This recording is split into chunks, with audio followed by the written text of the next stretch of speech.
Hello, Mrs. Hernandez? Yes? There's a junior employee here that wants to learn more about becoming a criminologist. Shall I let him in? Yes, please. Thank you. You're welcome.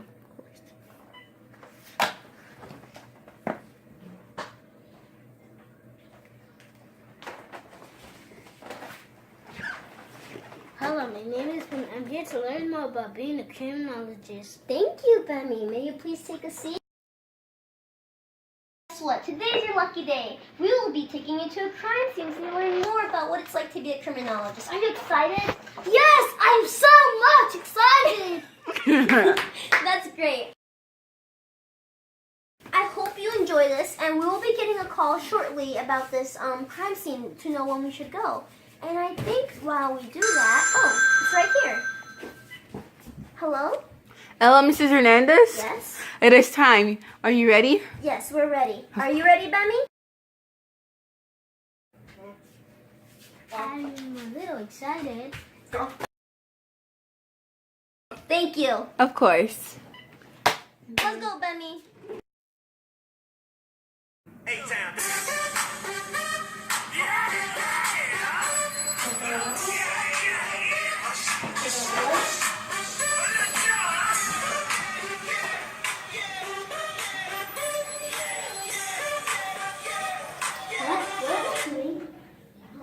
Can you repeat that? Can you repeat that? What are you doing? Okay. What are we trying to do? Okay, so we will be going to a crime scene. What is that? What is this for? Those are gloves. These are goggles so we can be protected. This is our lab coat so we don't get any chemicals on ourselves. What is a criminologist? A criminologist is someone who handles crime. We are people who make sure that our criminals are treated nice and humanely and fair. We also want to find the motivation of that criminal. We want to know what caused them to create that crime. We want to know why they created it, how they did it, and that's where we come in. We're here to see what caused this criminal to create this crime. What are criminologists do? Excuse me, how much do we get paid? We actually get paid $40,000 to $122,000 per year. What are you doing? Counting my fingers. Why? Well, that's a lot. Yes, you're right. You only have 10 fingers. That is a lot of money. Oh, my goodness. All right, well, why don't we just get to the crime scene, all right? Let's go.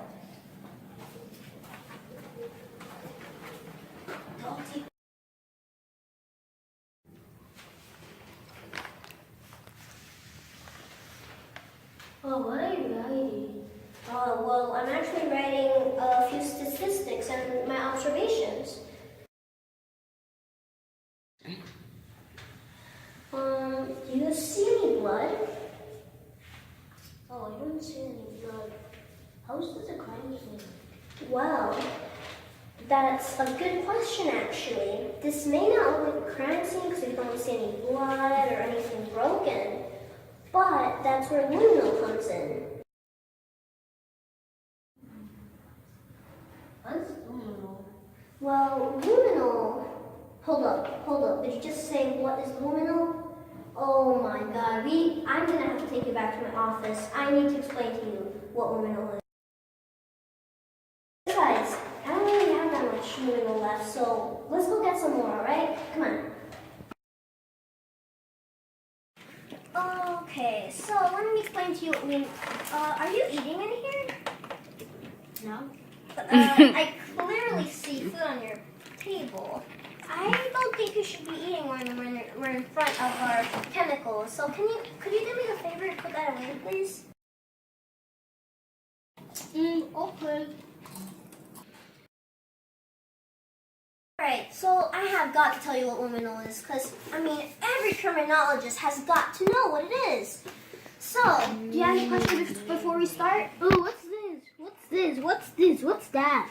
Why does this have two teeth? What does this have one?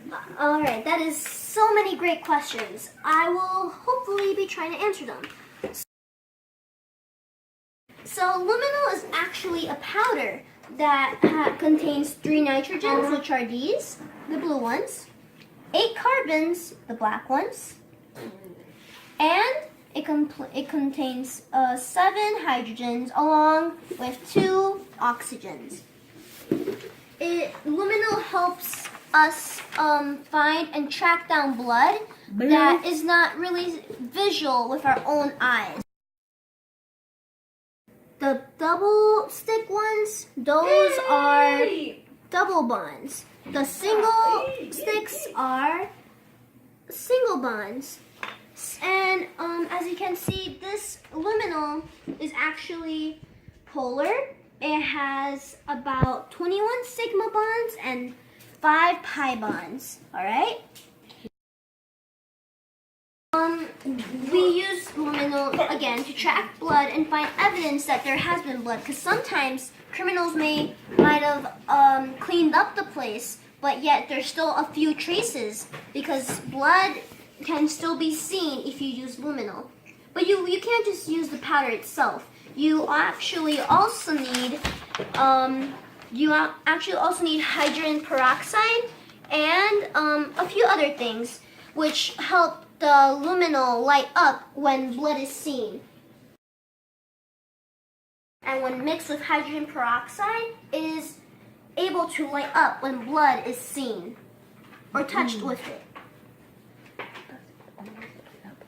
Why does it light up? It lights up because when luminol gets in contact with hemoglobin, it lights up. What's hemoglobin? Hemoglobin is actually a blood protein in the blood. Wait, why is there a rainbow? Okay. That's just the design. And actually this has nothing to do with the luminol. We're just using this to store the luminol and its hydrogen peroxide. Can luminol be bad? Well, actually sometimes luminol itself isn't toxic or dangerous, but when mixed with hydrogen peroxide, it can be pretty toxic since it's mixed with acid. Sometimes luminol can't always be used because it's not our number one thing that we can use. It can sometimes erase evidence or destroy evidence, which is why sometimes when we use luminol, we have to take pictures of it when it glows so we can keep the evidence with us. It's not something we could always trust on, but it's really helpful.